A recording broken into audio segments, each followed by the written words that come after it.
Students, after the discussion of adulteration and evaluation of crude drugs, today we will discuss about the chemical nature of natural drugs. This is your next chapter or you can say next topic. आपका next chapter है, इसको हम discuss करेंगे chemical nature of the natural drug. हमने पहले lecture में हमने पढ़ा था व्हाट आर अडल्ट्रेशन, जो इवेल्युएशन, क्या जो क्रूड ड्रग्स होती हैं उसको कैसे हम क्रूड ड्रग्स भी कह सकते हैं, नेचुरल ड्रग्स भी कह सकते हैं, कैसे उसकी इवेल्युएशन करते हैं, कैसे उसको डिटेक्ट करते हैं कि उसमें कुछ मिक्सिंग तो नहीं है, अनवांटेड सब्सटेंस तो नहीं है। तो अब हम जो नेक्स्ट टॉपिक है chemical nature of natural drugs. In this, before starting this chapter, we will discuss about the crude drugs, जो डिजीज हैं, अलग अलग तरह की डिजीज हैं, डिजीज के साथ साथ उनके अलग अलग ट्रीटमेंट भी हैं, ठीक है।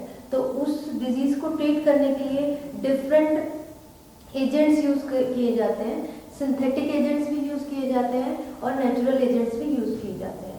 पहले जो एंशियंट टाइम है वहाँ से क्या होता है, क्रूड ड्रग्स को, जो नेचुरल एजेंट्स हैं उनको एज ए ड्रग की तरह, एज ए ट्रीटमेंट की तरह एक डिजीज को करेक्ट करने के लिए, डिजीज को डायग्नोज करने के लिए उन क्रूड ड्रग्स को यूज किया जाता है।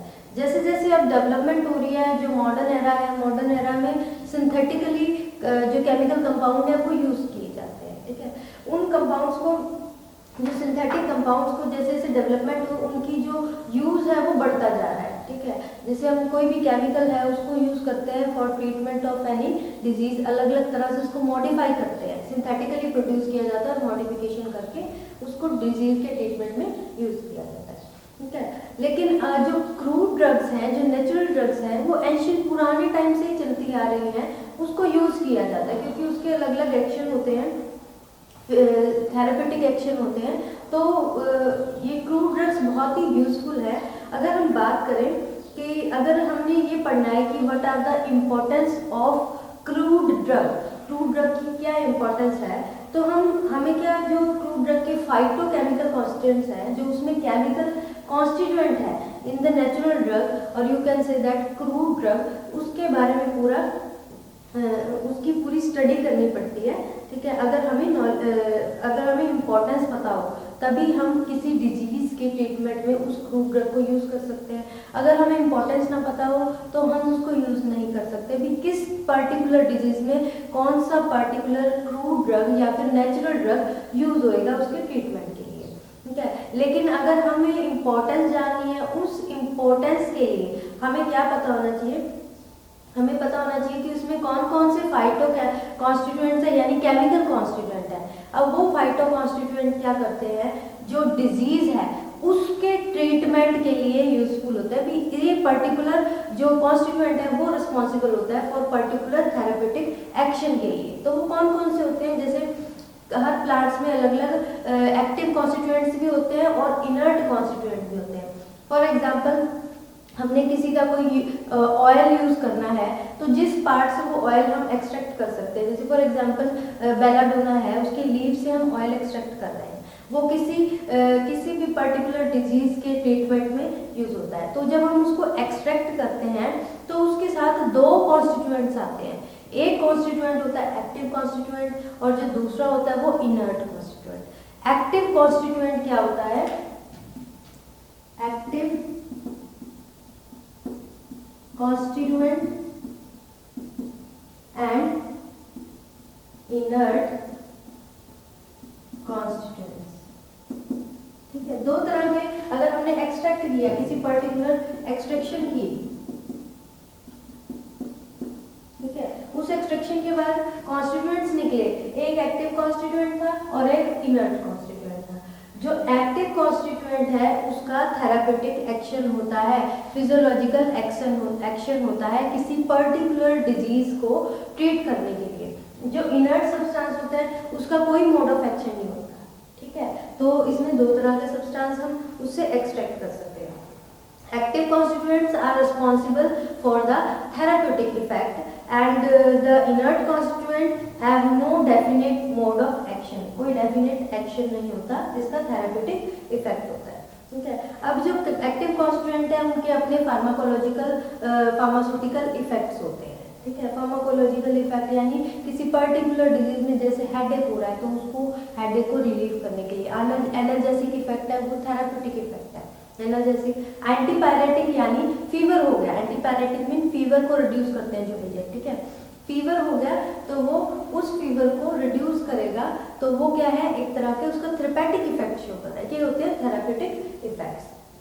उसके बाद अगर हम आगे मूव करें इस चैप्टर में, तो कई बार क्या होता है, जो कॉन्स्टिट्यूएंट है वो सिंगल होते हैं। किसी भी प्लांट में से एक्सट्रैक्शन कर रहे हैं तो कॉन्स्टिट्यूएंट कई बार सिंगल होते हैं, कई बार मिक्सचर होते हैं।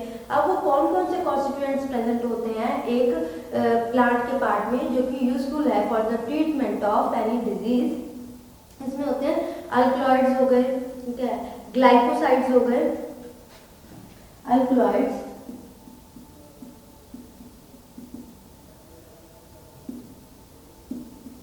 ग्लाइकोसाइड्स, रेजिन, टैनिन, ये सब क्या है, एक्टिव कॉन्स्टिट्यूएंट है। ठीक है, इसमें एंजाइम्स आ गया, प्रोटीन्स, शुगर, हार्मोन्स, बाल्सम्स, ये सब केमिकल कॉन्स्टिट्यूएंट है which are responsible for the treatment of any disease. वो प्रेजेंट होते हैं, ये actually therapeutic, they have actual therapeutic effect for treatment, इनका ही एक्चुअल थेरेपेटिक इफेक्ट है। अब डिफरेंट पार्ट से हम इसको एक्सट्रैक्ट करते हैं। अब ये जो चैप्टर है आपका chemical nature of natural drug, इस chemical nature of natural drug में हम क्या स्टडी करेंगे, जो डिफरेंट अल्कलॉइड्स हैं, ठीक है, जैसे अल्कलॉइड्स हो गया, डिफरेंट केमिकल कॉन्स्टिट्यूएंट्स हैं, जैसे अल्कलॉइड्स हो गया, ग्लाइकोसाइड्स हैं, रेजिन है, एंजाइम्स हैं, टैनिन्स हैं, हार्मोन्स हैं, उनके बारे में स्टडी करेंगे वन बाय वन करके कि जो अल्कलॉइड है, व्हाट इज अल्कलॉइड, उसकी डेफिनेशन करेंगे, अल्कलॉइड्स क्या होते हैं, ठीक है, क्लासिफिकेशन क्या होती है, उनकी क्या प्रॉपर्टी है, फिजिकल प्रॉपर्टी कैसी है, केमिकल प्रॉपर्टी क्या है उनकी, ठीक है, उनके आइडेंटिफिकेशन टेस्ट करेंगे, कैसे आइडेंटिफाई किया जाता है कि ये जो एक्टिव कॉन्स्टिट्यूएंट जो हमने एक्सट्रैक्ट किया है एक्चुअल में ये वही एक्टिव कॉन्स्टिट्यूएंट है या नहीं है। ठीक है, इनकी एक्सट्रैक्शन प्रोसेस हम पढ़ेंगे। ठीक है, और इनका जो फंक्शन है, जो थेरापेटिक इफेक्ट जो शो करता है, पर्टिकुलर अल्कलॉइड, अलग अलग अल्कलॉइड्स हैं तो अलग अलग थेरापेटिक इफेक्ट शो करता है। किसी का एनाल्जेसिक इफेक्ट होता है यानी पेन से रिलीफ करता है, किसी का एंटीपायरेटिक इफेक्ट होता है यानी फीवर रिड्यूस करता है, कोई एंटी कैंसर एक्टिविटी करता है। इस तरह से अलग अलग अल्कलॉइड्स है, और डिस्ट्रीब्यूशन कौन सा पार्ट से वो अल्कलॉइड एक्सट्रैक्ट किया या ग्लाइकोसाइड एक्सट्रैक्ट किया, ये सब चीजें इसमें हम स्टडी करेंगे वन बाय वन करके। ठीक है, अब बात करें हम मूव टू द टॉपिक, ये तो हमारा जनरल इंट्रोडक्शन था, introduction of the chapter that is chemical nature of natural drugs. ठीक है, तो अब इसमें हम सबसे पहले हम जो टॉपिक कवर करेंगे, सबसे पहला जो केमिकल कॉन्स्टिट्यूएंट है that is alkaloids.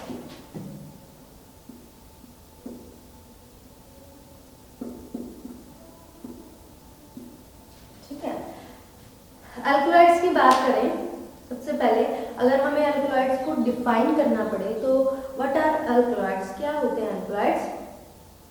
Alkaloids are the organic और basic, these are organic and basic nitrogenous compound containing two और more nitrogen atom with physiochemical या फिर with physiological effects when administered orally, जब when administered internally उसको administer करते हैं। ठीक है, again alkaloids are the nitrogenous organic product, nitrogenous organic product।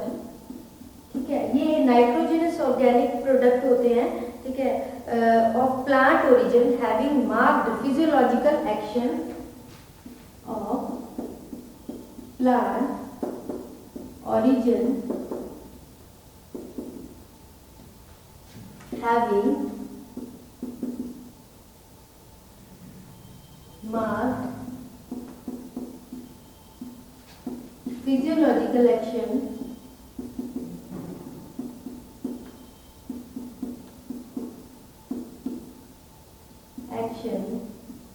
when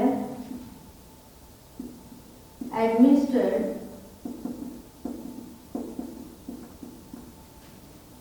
internally. ठीक है, अब ये हो गई इसकी डेफिनेशन ऑफ अल्कलॉइड।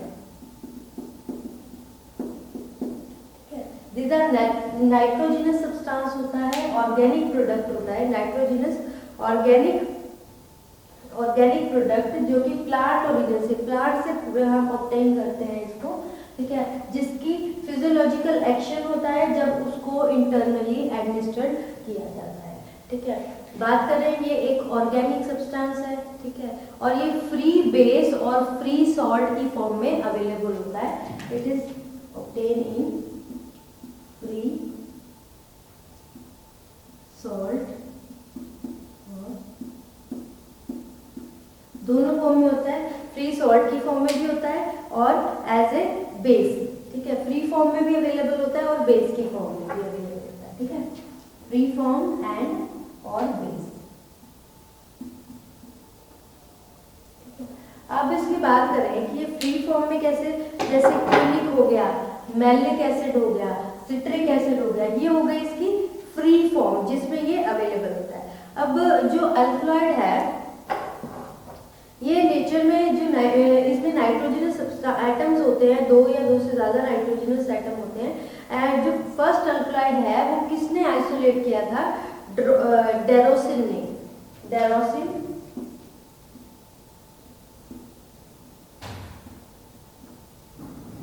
जो डेरोसिन थे उन्होंने फर्स्ट अल्कलॉइड को आइसोलेट किया था। ठीक है, इन 1803 1803 में। ठीक है, and that alkaloid was called as narcotine, और उसका नेम क्या था अल्कलॉइड का? नार्कोटिन। ठीक है, जो फर्स्ट अल्कलॉइड था ड्रॉसन थे, उन्होंने आइसोलेट किया था, एक्सट्रैक्ट किया था 1803 में और इसको नार्कोटिन नाम दिया था, नार्कोटिन था इसका नाम। Now move to the properties of, इसकी कुछ फिजिकल और केमिकल प्रॉपर्टीज देखते हैं। ठीक है, properties of alkaloid. Physical property की बात करें, physical and chemical properties. In physical properties alkaloids are colourless, ये कलरलेस होते हैं, एक्सेप्ट बार्बेरिन। एक अल्कलॉइड है बार्बेरिन, वो येलो कलर का होता है, लेकिन बाकी सब अल्कलॉइड्स क्या होते हैं? कलरलेस होते हैं। सॉलिड होते हैं, क्रिस्टलाइन इन नेचर होते हैं। जो मोस्टली अल्कलॉइडल बेसिस होते हैं वो पोलर, नॉन पोलर सॉल्वेंट में सॉल्युबल होते हैं और पोलर में इनसॉल्युबल होते हैं। पोलर में जैसे वाटर का एग्जांपल हो गया। ठीक है, अल्कलॉइडल बेस की बात कर रही हूँ, लेकिन अगर अल्कलॉइडल साल्ट फॉर्म में है तो वो सॉल्युबल होता है पोलर सॉल्वेंट में। ठीक है, बेस की फॉर्म में है, अगर अल्कलॉइड बेस की फॉर्म में है तो वो नॉन पोलर सॉल्वेंट में सॉल्युबल होगा, लेकिन अगर साल्ट की फॉर्म में है तो वो पोलर सॉल्वेंट में सॉल्युबलाइज हो जाएगा।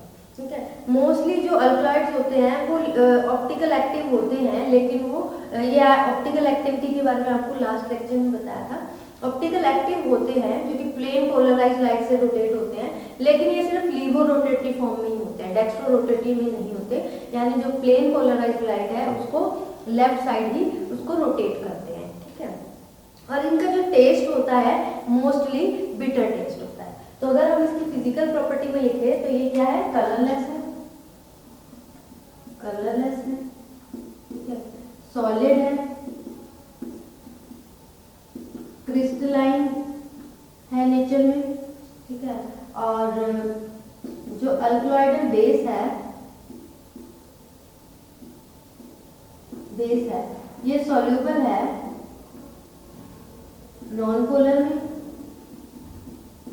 नॉन पोलर सॉल्वेंट में, और जो अल्कलॉइडल सॉल्ट है ये है पोलर सॉल्वेंट में सॉल्युबल, पोलर सॉल्वेंट। ठीक है, और बात करें ये ऑप्टिकल एक्टिव है,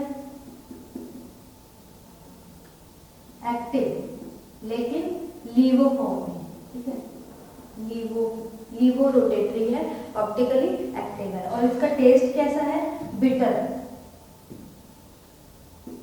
टेस्ट बिटर, ठीक है। ये होगी इसकी physical property.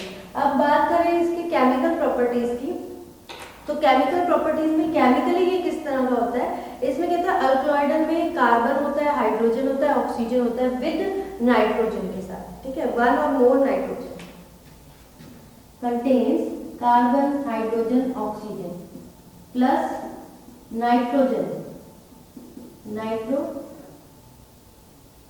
Nitrogenous atom, nitrogenous atom होता है, इसमें वन और मोर नाइट्रोजन होते हैं, नाइट्रोजन एटम, ठीक है, ये कंटेन करता है केमिकली। और बात की जाए ये नाइट्रोजन एटम हेट्रोसाइक्लिक रिंग में भी प्रेजेंट हो सकता है या फिर विदाउट हेट्रोसाइक्लिक रिंग भी हो सकता है। अगर हम बात करें हेट्रोसाइक्लिक रिंग में तो इसका एग्जांपल है एट्रोपिन। अगर नाइट्रोजन है, नाइट्रोजन हेट्रोसाइक्लिक रिंग में, इसके स्ट्रक्चर की बात हो रही है, हेट्रोसाइक्लिक रिंग में प्रेजेंट है, जैसे एग्जांपल है एट्रोपिन। एट्रोपिन एक अल्कलॉइड है जिसमें हाइड्रोसाइक्लिक रिंग में ये प्रेजेंट होता है। पायरोलिडिन, पायरोल हो गया, इमिडाजोल हो गया, ये हेट्रोसाइक्लिक रिंग में प्रेजेंट होते हैं। अगर नाइट्रोजन है नॉट इन हेट्रोसाइक्लिक रिंग, अगर हेट्रोसाइक्लिक रिंग में नहीं प्रेजेंट भी होता है, जैसे फॉर एग्जांपल इफेड्रिन, ठीक है, ये एग्जांपल है अल्कलॉइड्स के, ठीक है। तो ये हमारी होगी इसकी प्रॉपर्टीज की। अल्कलॉइड्स क्या होती हैं, दो प्रॉपर्टीज, इसकी फिजिकल और केमिकल प्रॉपर्टी। फिजिकल प्रॉपर्टी में हमने पढ़ा कि कलरलेस होता है, सॉलिड होता है, ऑप्टिकली एक्टिव होता है, लेकिन लीवो रोटेटरी होता है, ठीक है। अब जो अल्कलॉइडल बेस है वो सॉल्युबल होते हैं नॉन पोलर सॉल्वेंट में, ठीक है। अल्कलॉइडल साल्ट होते हैं वो पोलर सॉल्वेंट में सॉल्युबल होते हैं। टेस्ट इसका बिटर होता है।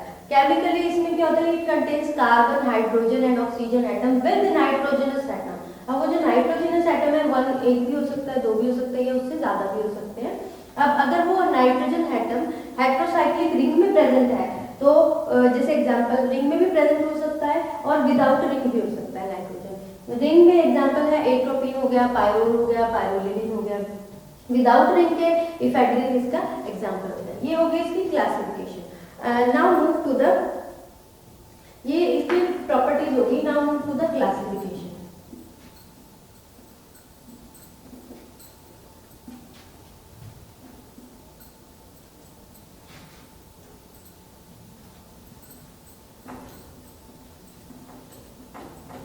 क्लासिफिकेशन, इसको जो क्लासिफाई किया है, अलग अलग बेसिस पे इसको अल्कलॉइड्स को क्लासिफाई किया है।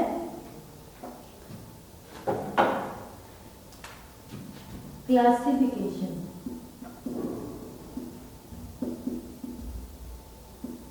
ठीक है। अब इसको अलग अलग बेसिस पे, सबसे पहले pharmacological classification, pharmacological classification, second one is taxonomic classification, third one is biosynthetic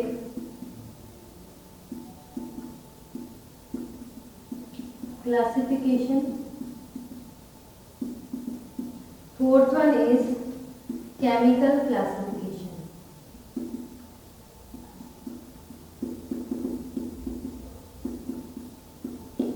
ठीक है। अल्कलॉइड्स की बात करें तो अल्कलॉइड की क्लासिफिकेशन, इसको डिफरेंट बेसिस पे क्लासिफाई किया है। First of all pharmacological classification. Pharmacological classification में क्या आ जाएगा, इसमें फार्माकोलॉजिकल जो एक्शन होता है उस एक्शन के बेस पे इसको क्लासिफाई किया गया है। जैसे एनाल्जेसिक एक्शन, एनाल्जेसिक इफेक्ट है, यानी एनाल्जेसिक वो जो कि एनाल्जेसिक यानी पेन किलर्स, पेन को रिलीव करते हैं, substance which is helpful to reduce the pain, pain को रिड्यूस करने में हेल्प करते हैं, ठीक है। एंटीटसिव एंड एक्सपेक्टोरेंट, एंटीटसिव्स क्या होते हैं, ये आपको डेफिनेशंस आनी चाहिए, आपके पीछे इंडेक्स में दे रखी हैं। Antitussives are the substance which are helpful to excrete the secretion of mucus of bronchial mucus को सिक्रीट करने के लिए जो यूज होते हैं, ठीक है। It is also helpful in cough and cold, cough and cold को रिलीव करने में भी हेल्पफुल होते हैं, ठीक है। तो ये क्या हो गया, इनका फार्माकोलॉजिकल क्लासिफिकेशन होगी। फार्माकोलॉजिकल क्लासिफिकेशन भी उनका क्या थेरेपेटिक फार्माकोलॉजिकल इफेक्ट है, वो इसको सीएनएस स्टिमुलेंट या फिर डिप्रेशन भी कहते हैं। इसका एक और इफेक्ट है जैसे CNS central nervous system stimulant, ठीक है। इस तरह के जो इफेक्ट है, ठीक है, उनके एक्शन है एनाल्जेसिक टू सब्सटेंस विच, इसका एनाल्जेसिक इफेक्ट है यानी इसको जो पेन है उसको रिलीव करता है। Antitussive it is that substance which are useful to excrete the mucus secretion, उसको रिमूव करने के लिए म्यूकस सिक्रीशन को, and it is also helpful to relieve in the cough and cold, उसमें भी हेल्पफुल होता है। Then CNS stimulant to stimulate the central nervous system, ये इनके एक्शन है, उस बेसिस पे जब क्लासिफाई किया जाता है तो उसको फार्माकोलॉजिकल क्लासिफिकेशन कहते हैं, ठीक है। अब इसमें क्या होता है, इसमें कोई केमिकल नेचर नहीं देखा गया कि किस तरह का केमिकल नेचर है, उसका सिर्फ यही देखा गया कि इसका ये इफेक्ट है, उसके बेस पे इसको क्लासिफाई किया, ठीक है। जैसे एग्जांपल में हम बात करें तो इसमें ओपियम अल्कलॉइड्स आ जाते हैं, ठीक है। ओपियम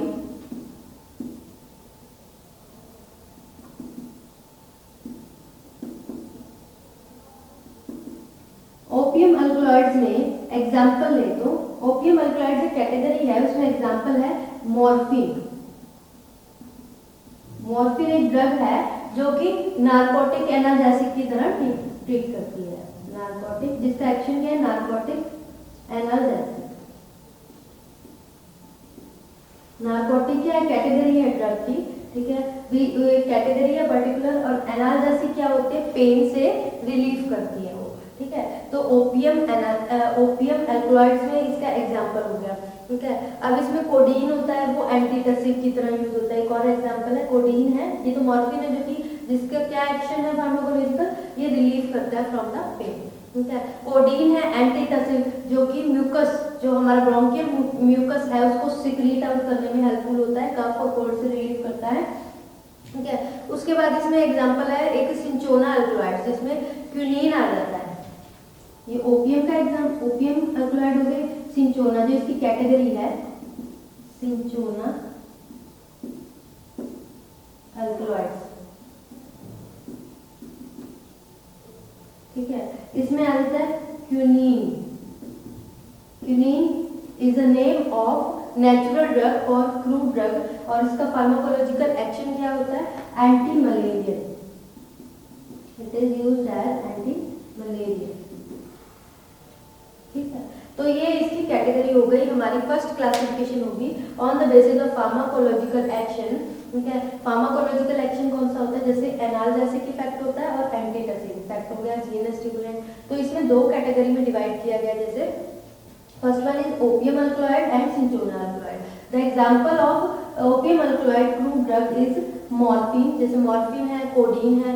एक्शन क्या है मॉर्फिन का, नारकोटिक एनाल्जेसिक की तरह ट्रीट करती है। कोडीन का एंटीटसिव एक्शन यानी expel out the mucus, bronchial mucus को एक्सपेल आउट करने में। इसकी जो नेक्स्ट कैटेगरी है इसमें फार्माकोलॉजिकल सिंचोना अल्कलॉइड, जिसमें क्विनीन, क्विनिडीन आ जाते हैं। क्विनीन का एक्शन क्या होता है, anti malarial, quinine as a used as anti malarial drug की तरह यूज होती है क्विनीन, ठीक है। उसके बाद क्विनिडीन होती है, वो यूज होती है एज ए कार्डियक डिप्रेसेंट, जो कार्डियक डिजीज होती है उसको ट्रीट करने के लिए यूजफुल होती है। उसके बाद जो नेक्स्ट हमारी क्लासिफिकेशन है वो है टैक्सोनॉमी क्लासिफिकेशन। टैक्सोनॉमी यानी जो प्लांट की डिस्ट्रीब्यूशन है टैक्सोनॉमी के बेस पे, किस फैमिली से रिलेटेड है, किस क्लास से रिलेटेड है, क्या ऑर्डर है, क्या जीनस है। तो टैक्सोनॉमी क्लासिफिकेशन में हम फैमिली देखते हैं, जैसे अम्बेलिफेरी फैमिली में कौन से प्लांट्स आ जाते हैं, अम्बेलिफेरी फैमिली में आ जाते हैं जैसे कोरिएंडर, फेनल, ठीक है, क्या है, जिंजर, ये अम्बेलिफेरी, कोरिएंडर आ गया, फेनल आ गया, ये अम्बेलिफेरी फैमिली के जो अंडर आते हैं। ये टैक्सोनॉमिक करते हैं, यानी प्लांट के किस फैमिली से बिलोंग करता है उसके बेस पे इसको क्लासीफाई किया जाता है। उसके बाद आ जाता है बायोसिंथेटिक क्लासिफिकेशन।